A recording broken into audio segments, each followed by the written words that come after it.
Hello everyone, मैं cell doctor Rupali. आज हम डिस्कस करेंगे बार्थोलिन सिस्ट या बार्थोलिन एब्सेस। सो क्या होता है बार्थोलिन सिस्ट या बार्थोलिन एब्सेस? क्या सिम्टम्स होते हैं, क्यों होता है, क्या हम इसे प्रिवेंट कर सकते हैं और क्या ट्रीटमेंट है? इन सारी चीज़ों के बारे में आज मैं स्टेप बाय स्टेप आपके साथ डिस्कस करूँगी। So first of all I want to explain you the basic anatomy of female genital tract. So जिसमें वजाइनल ओपनिंग जो होती है, जिसे हम इंट्रोइटस कहते हैं, इसके दोनों साइड में एक पी से साइज़ का छोटा सा ग्लैंड होता है जिसे हम बार्थोलिन ग्लैंड कहते हैं। सो ये ग्लैंड का क्या इम्पोर्टेंस है? This gland will secrete fluid secretion जो वजाइना को मॉइस्ट रखती है, लुब्रिकेशन प्रोवाइड करती है एंड वजाइनल इन्फेक्शन प्रिवेंट करती है through the cleansing action of the secretion secreted by this Bartholin gland. So during having relation, during intercourse friction नहीं होगा एंड पेनफुल नहीं होगा। सेकेंड थिंग, वहाँ पे ट्रॉमा या इंजरी नहीं होगा। ओके, सो बार्थोलिन सिस्ट कब बनती है?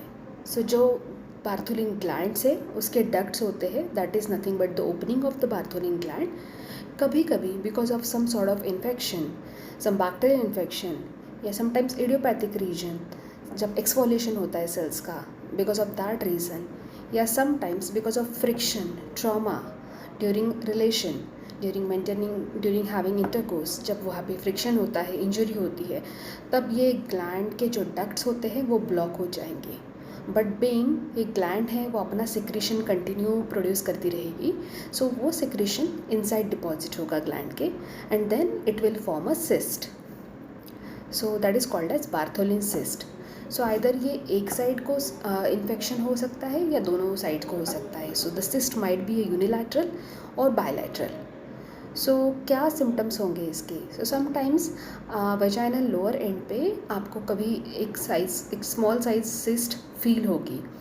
इनिशियल डेज में ये पेनफुल नहीं होगी, जैसे एक स्वेलिंग आपको फील होगी। बट ये सिस्ट जब इन्फेक्शन अगर होगा ये सिस्ट में, तो फिर आपको हल्का फुल्का पेन, टेंडरनेस फील होगा। समटाइम्स साइज़ इतनी बढ़ जाएगी दैट आप you will not be able to walk properly. And अगर वो जो इन्फेक्शन ज़्यादा अगर स्प्रेड हो गया और जो फ्लूइड, जो एक्टिव सिक्रीशंस डिपॉजिटेड है वो सिस्ट में, अगर उसमें इन्फेक्शन हो गया तो पस फॉर्मेशन भी हो सकता है। सो जिसके वजह से फीवर भी आ सकता है। So symptoms will be a tender swelling at the lower end of the vagina, either unilateral or bilateral. Then it is painful, difficulty in walking, difficulty in urination and fever. These are the symptoms of Bartholin cyst and Bartholin abscess. सो क्या हम इसको prevent कर सकते हैं and क्या treatment है इसकी?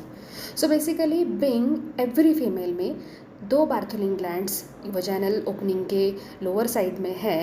सो as सच prevention हम बेसिक चीज़ों से कर सकते हैं अगर हाइजीन अच्छी मेंटेन करते हो तो, या फिर अगर इन्फेक्शन नहीं होने देते हैं, वजाइनल इन्फेक्शन नहीं होने देते हैं तो it can be prevented to at certain extent.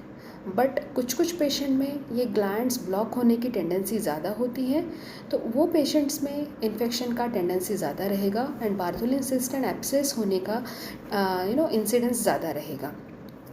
सो कैसे ट्रीटमेंट करें?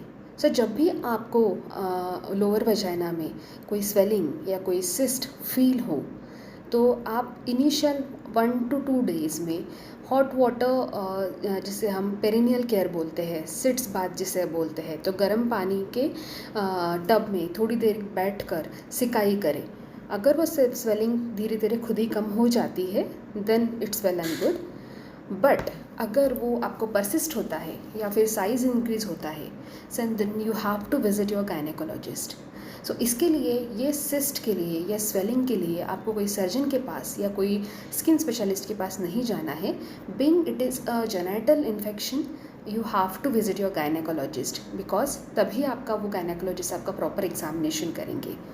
ठीक है। सो जब भी आप आपके डॉक्टर के पास जाओगे, वो आपका हिस्ट्री रिट्राइव करेंगे। आपका कोई मेडिकल हिस्ट्री तो नहीं है, आपकी डायबिटिक टेंडेंसी तो नहीं है, कोई आपकी सर्जरी तो नहीं हुई है पहले, कोई पास्ट वजाइनल इन्फेक्शन तो नहीं है। ये प्रॉपर हिस्ट्री रिट्राइव करने के बाद मेन होगा examination. So I request all of you guys, because Bartholin cyst किसी में भी हो सकता है, आइदर मैरिड फीमेल या unmarried female. Being unmarried female they are so vulnerable. वो बहुत डर जाती है, थोड़ा सा हिचकिचाती है, गिल्ट फीलिंग होता है.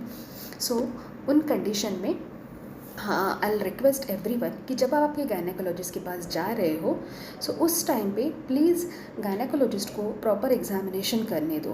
बिकॉज जब तक डॉक्टर आपका प्रॉपर एग्जामिनेशन नहीं करेंगे तब तक वो प्रॉपर कन्फर्मिंग नहीं बता पाएंगे कि आपको ये बार्थोलिन सिस्ट ही है या कोई और वजाइनल सिस्ट है.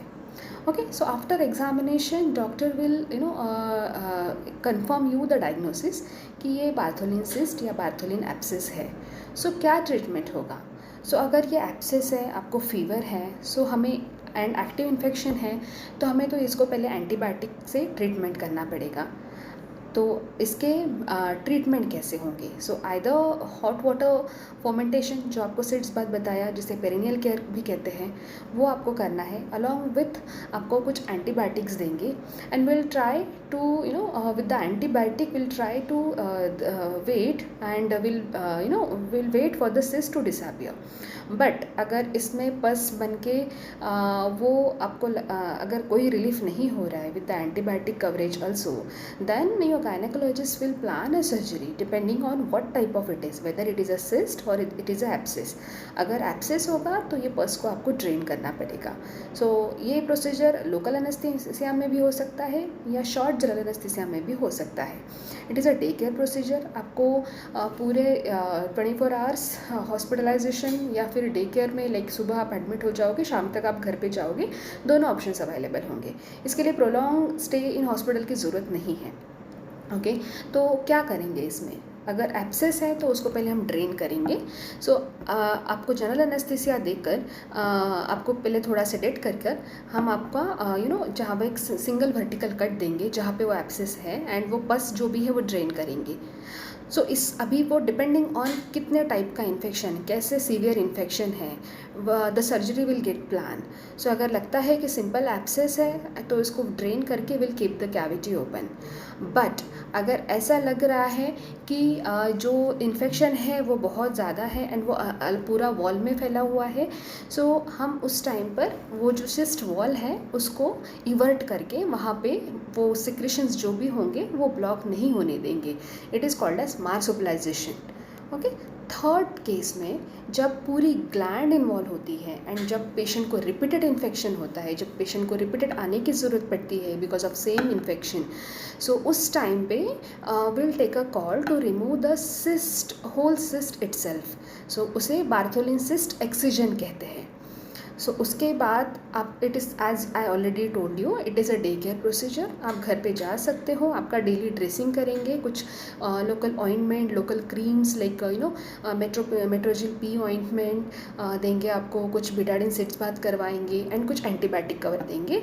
विद इन अ वीक जब आप फॉलोअप के लिए आओगे तो इट इज़ अ मिराकलसली आपका पूरा जो भी सिस्ट या स्वेलिंग था या फिर जो भी पस वहाँ पे था वो पूरा डिसअपियर हो जाएगा और वजाइनल इन्फेक्शन जो भी है वो भी ट्रीट हो जाएगा. So as such I told you it is a very small procedure. इसमें please don't get scared and I will recommend everyone कि at first only whenever you will feel the cyst, please visit your doctor. अगर आपको 1-2 दिन में relief नहीं होता है सो आप घर पे ना बैठें. घरेलू नुस्खे जैसे सिट्स बाथ, गर्म पानी की सिकाई 1 या 2 दिन तक आपको ठीक लगेगा तो ठीक है, बट उसके बियॉन्ड आप अपने घर पे ना बैठें. आप आपके डॉक्टर की सलाह लें एंड अकॉर्डिंगली ये पूरे सिस्ट का या एब्सेस का ट्रीटमेंट करवा लें. Thank you very much.